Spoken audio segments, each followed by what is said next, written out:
ఈ పరాభవ నామ సంవత్సరంలో సింహరాశిలో జన్మించినటువంటి వారికి ఏ విధంగా ఉండబోతుందో తెలుసుకుందాం. ఈ రాశి వారికి ఆదాయం 5, వ్యయం 5, రాజ్యపూజ్యం 7, అవమానం 7. ఇక్కడే మనకు తెలిసిపోతుంది. ఏ పని చేసినా మంచి చెడు అన్నీ కూడా సరి సమానమే. ఏది గొప్పగా ఉండదు, అలా అని చెప్పి ఏది హీనంగా ఉండదు.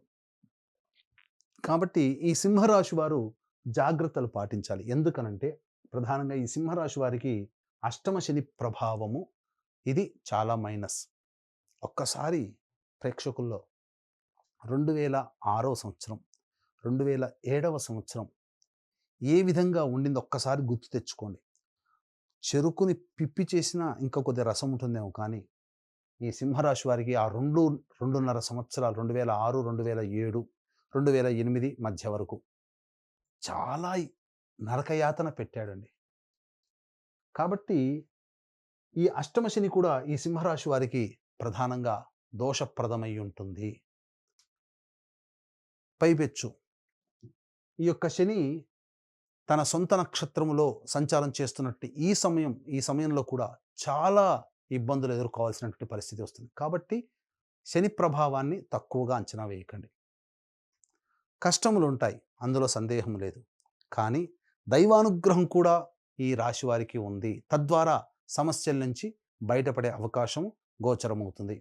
అయితే నవగ్రహాల్లో అత్యంత శుభకరుడైనటువంటి గురువు మే 31వ తారీఖు వరకు సంపూర్ణముగా యోగించేటువంటి పరిస్థితి ఉన్నటువంటి ఈ కారణం చేత ఏ పని అనుకున్నప్పటికీ కూడాను శని యోగం లేకపోయినా గురువు అనుకూలంగా ఉండడం, అలాగే సింహరాశి వారికి రాహువు కూడా అనుకూలిస్తూ ఉండడం, ప్రధానంగా ఈ డిసెంబర్ 5వ తారీఖు తర్వాత నుంచి రాహు కూడా సప్తమ స్థానంలో స్థితి పొంది ఉండడం, గురువు అనుకూలంగా ఉండడం, ఈ విధంగా గురు రాహుల యొక్క ప్రభావం ఉండడం వల్ల మే 31 వరకు కాస్త మంచి జరుగుతుంది అని చెప్పవచ్చు. అంటే ఆశించిన మేర కంటే చక్కటి శుభ ఫలితాలు ఈ సింహరాశిలో జన్మించినటువంటి వారు మే 31వ తారీఖు లోపల పొందగలుగుతారు. కాబట్టి నూతనంగా ఏదైనా కొత్తదిగా ప్రారంభించాలన్నా వెంటనే అమలు చేసేటువంటి ప్రయత్నాన్ని మే 31 లోపల పెట్టుకోండి. మే 31 తర్వాత గురువు అనుకూలంగా లేడు, శని అనుకూలంగా లేడు. ఈ కారణం చేత మిగతా గ్రహాల యొక్క ప్రభావం కూడా స్వల్ప మాత్రముగానే ఉన్నటువంటి ఈ కారణం చేత చాలా ఒడిదుడుకులు ఎదుర్కోవాల్సినటువంటి పరిస్థితి ఎదురవుతుంది. కాబట్టి దైవానుగ్రహం తప్పనిసరి అనేటువంటి విషయాన్ని గమనించుకోవాలి. ఇక జూన్ 1వ తారీఖు నుంచి అక్టోబర్ 30 వరకు కర్కాటక రాశిలో గురు సంచారం చేస్తున్నటువంటి ఈ కారణం చేత అనవసరమైనటువంటి వృధా ప్రయాణాలు, ఖర్చులు అధికంగా ఉంటాయి. దేవతానుగ్రహాన్ని పొందడానికి క్షేత్రాలు, అలాగే దేవాలయాలు సందర్శించడం, పుణ్యనది స్నానం లాంటివి చేస్తారు. ఇతరులకి మీ దగ్గరున్నటువంటి సొమ్ములో సహాయ సహకారాలు ఇతరులకి అందివ్వడం, తద్వారా కొంతవరకు మీరు పుణ్యాన్ని మూటగట్టుకుంటారు. తద్వారా అంటే ఎదుటి వాళ్ళ మానవ సేవే మాధవ సేవ అన్నటువంటి విధంగా ఉండడం వల్ల జూన్ 1 నుంచి 30 వరకు చేసినటువంటి పుణ్య ప్రభావం మీకు భవిష్యత్తులో ఒక కంచుకోటలాగా మారి మిమ్మల్ని ఆపదల నుంచి రక్షిస్తుందని చెప్పవచ్చు.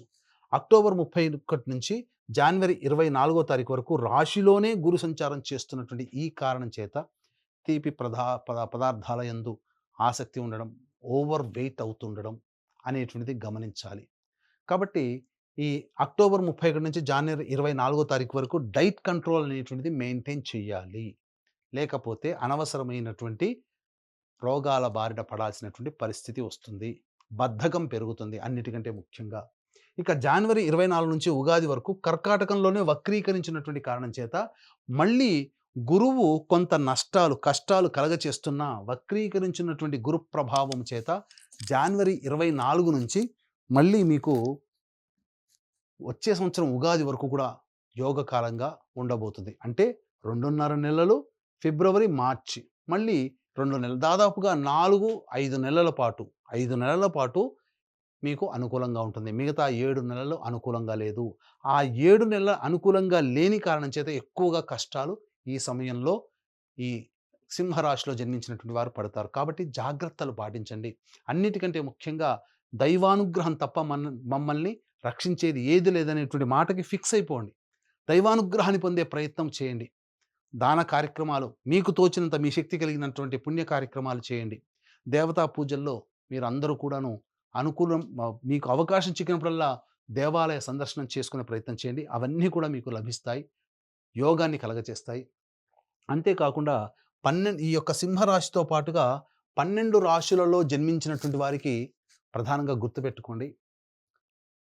ఏ వ్యక్తికైనా మంచి, చెడు జరగాలన్నా, సుఖము, దుఃఖము, యోగము, అవయోగము, లాభము, నష్టము ఇలా ఏది జరగాలన్నా నవగ్రహాల యొక్క అనుగ్రహం, ఆగ్రహం వల్లనే కలుగుతాయి. కాబట్టి ఇట్టి నవగ్రహాలని శాంతింపచేసి, యోగము అధికముగా, ఆగ్రహము, కష్టము, చెడు తక్కువ చేసి బ్యాలెన్స్ చేయడానికి కోసమై మన పీఠం ఆధ్వర్యంలో నవగ్రహ పాశుపత హోమము అనగా చైత్ర పౌర్ణమి ఏప్రిల్ 1వ తారీఖు రోజున మరియు అతి శీఘ్ర ఫలితాన్నిచ్చే 3 నక్షత్రాల్లో ఒకటైనటువంటి హస్తా నక్షత్రం రోజున ఈ నవగ్రహ పాశుపత హోమము, ఆరోగ్యం కోసం మృత్యుంజయ హోమము, సర్వకార్య జయసిద్ధికి సుదర్శన హోమము మరియు దాంపత్యము, వివాహ సిద్ధికి అలాగే ఆర్థిక ఉద్యోగ ప్రాప్తికి లక్ష్మీ మూలమంత్ర సంపుటిత లక్ష్మీ సూక్త హోమము మరియు సర్వదోష నివారణకి, సర్వశాంతికై రుద్రహోమం లాంటివి జరిపించి శక్తిపాతం చేసినటువంటి కరుంగలి మాల ఇవ్వడం జరుగుతుంది. ఈ కార్యక్రమంలో పాల్గొనదలిచినటువంటి వాళ్ళు, అవకాశం ఉన్నటువంటి వాళ్ళు, గోత్రనామాలు నమోదు చేసుకోదలిచినటువంటి వాళ్ళు ఏప్రిల్ 1వ తారీఖు మధ్యాహ్నం 3 గంటల లోపల మీరు నమోదు చేసుకునే ప్రయత్నం చేయండి. తద్వారా అన్ని విధాలుగా దైవానుగ్రహం మీకు ఈ సంవత్సరం అంతా తోడుగా ఉంటుందని చెప్పవచ్చు. ఇక గమనించుకున్నట్లయితే చాలామందికి ఎప్పుడు మనం ఉద్యోగం ప్రయత్నం ప్రారంభం చేసుకోవాలి, నిరుద్యోగస్తులకి ఉద్యోగం ఎప్పుడు లభిస్తుంది, అలాగే ఇక ఉన్న ఉద్యోగంలో ప్రమోషన్స్ ఏమైనా ఉంటాయా, లేదా కొత్త సంస్థలో ఉద్యోగం ప్రయత్నం చేస్తే ఎప్పుడు చేసుకోవాలనేటువంటి ఆలోచన ఉంటుంది. కాబట్టి ఈ సంవత్సరం 18 అక్టోబర్ నుంచి 16 నవంబర్ మధ్య కాలము అనుకూలమైనటువంటి కాలము. అలాగే 15 మే నుంచి 16 జూలై వరకు ఉన్నటువంటి కాలము అనుకూలమైనటువంటి కాలము.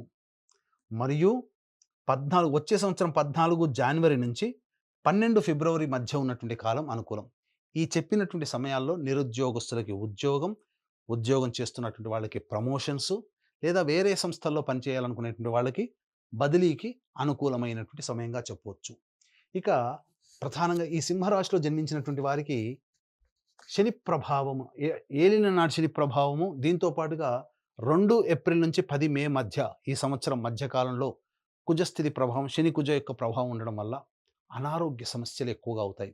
ఆపరేషన్స్ జరగాల్సినటువంటి పరిస్థితి ఏర్పడుతుంది. శరీరంలో బలహీనం అనేటువంటిది కలుగుతుంది. ఐరన్ స్థాయి నిల్వలు తగ్గిపోతాయి. అంతేకాకుండా చర్మ సంబంధమైనటువంటి వ్యాధులతో ఇబ్బందులు పడాల్సినటువంటి పరిస్థితి వస్తుంది.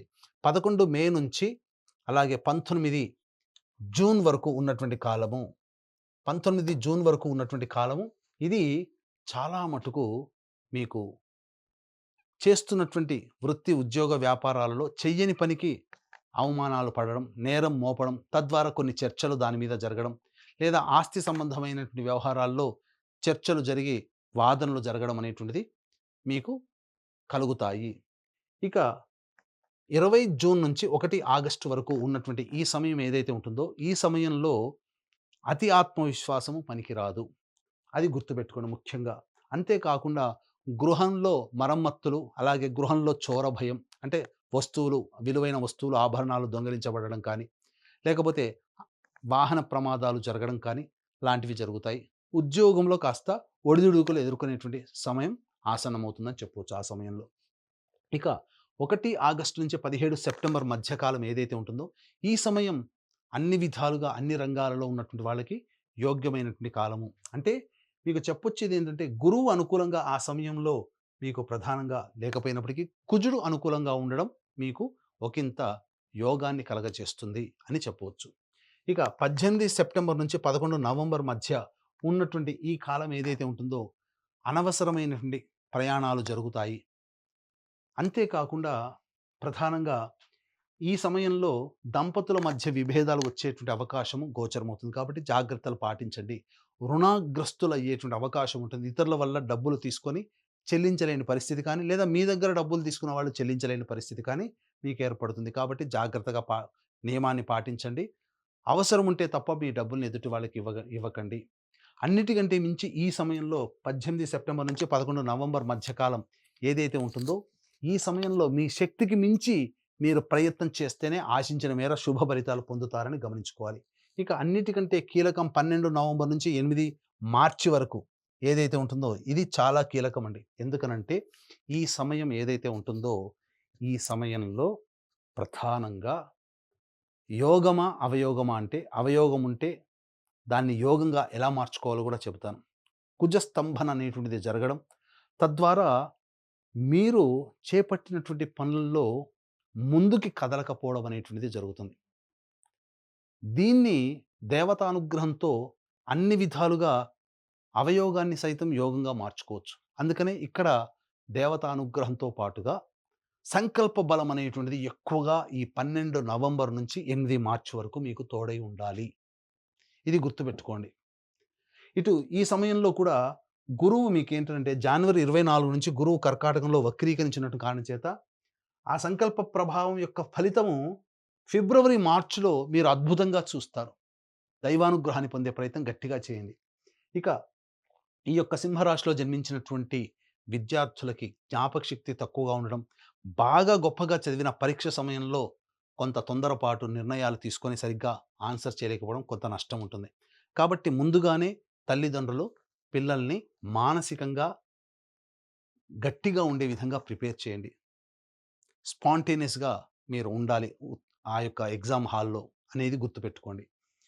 ఆశించిన మేర శుభ ఫలితాలుంటాయి. సామాన్యమైనటువంటి పరిస్థితులు విద్యార్థులకి ఉంటాయని చెప్పవచ్చు.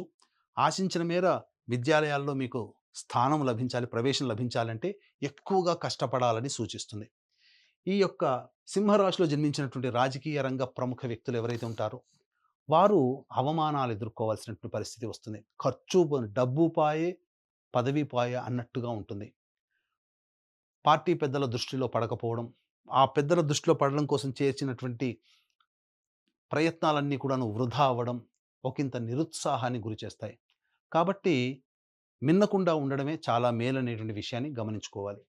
ఈ రాశిలో జన్మించినటువంటి కళారంగంలో ఉన్నటువంటి వాళ్ళు, నటులు, electronic and printing media, social media, 24 ఫ్రేమ్స్‌లో ఉన్నటువంటి వాళ్ళు, వీళ్ళందరూ కూడా అంది వచ్చినటువంటి అవకాశాన్ని వినియోగించుకోలేకపోతారు.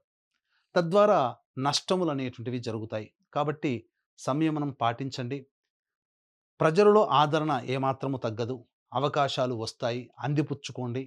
అలాగే డబ్బుల విషయంలో మాత్రం నిర్మోహమాటంగా ఉండే ప్రయత్నం చేయండి. ఎందుకంటే నష్టము ఆ విధంగా అక్కడ డబ్బు పరంగా ఉండబోతుంది కాబట్టి. ఇక ఈ రాశిలో జన్మించినటువంటి రైతులు ఎవరైతే ఉన్నారో 2 పంటలు కూడాను సాధారణంగా ఉంటాయి. మొదటి పంట కంటే రెండవ పంట మీద కొంత ఆశ ఎక్కువగా పెట్టుకోవచ్చు. ఆ సమయంలో మీకు అధిక దిగుబడి, రాబడి అనేటువంటిది పొందే అవకాశం ఉంటుంది. కౌలుదారులకు మాత్రం కష్టంగానే చెప్పవచ్చు. ఈ రాశిలో జన్మించినటువంటి క్రీడాకారులు ఎవరైతే ఉంటారో ఆ క్రీడాకారులకి ఆశిం ఆశాభంగం అనేటువంటిది కలుగుతుంది. ఆశించిన మేర స్థాయిలో మీ ప్రదర్శనని చూపించలేకపోవడం కావచ్చు, మీ ప్రదర్శనని ఇతరుల దృష్టికి పొందలేకపోవడం వల్ల అవకాశాల్ని మీరు పొందలేకపోతారు. భవిష్యత్తుకి మార్గాన్ని సుగమం చేసుకోలేకపోతారు.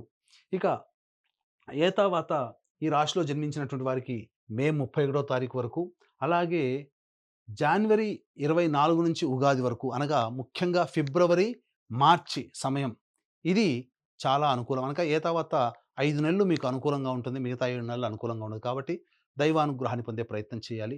అలాగే ఈ రాశిలో జన్మించినటువంటి స్త్రీలు ఎవరైతే ఉన్నారో ఆ స్త్రీలకి గతంలో కంటే కూడా గౌరవ మర్యాదలు తగ్గుతాయి.